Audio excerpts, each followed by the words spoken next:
रात की खामोशी में बस तेरा ही ख्याल आता है, चांदी की रोशनी में तेरा अक्स दिखता है। आके हर झोंके में तेरी खुशबू महकती है, मेरी दुनिया तेरे बरसों से खाली लगती है। तेरी हंसी सन कर दिल को सुकून मिलता है, तेरी आँखों में ख्वाबों की रूह छिपी है। रहा तेरे बारे में सोचो तो दिल खुश हो जाए।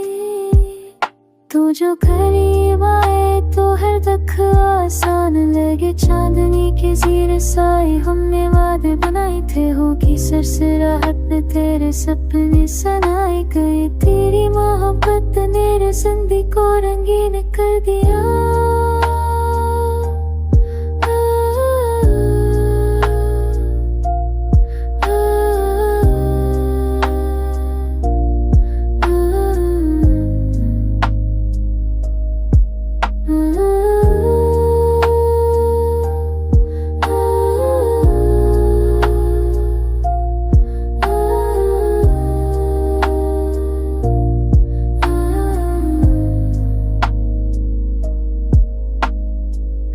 के सितारे तेरे प्यार की कहानी सुनाए,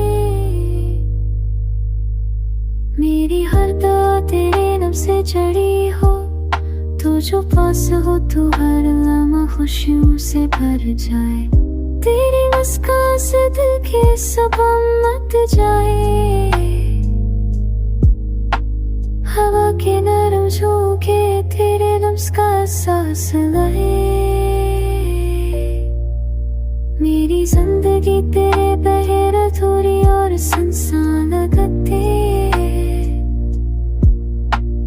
चंदनी रात में तेरे नाम के गीत गाए जाए, तू जो पास हो तो दुनिया हसीन लगे।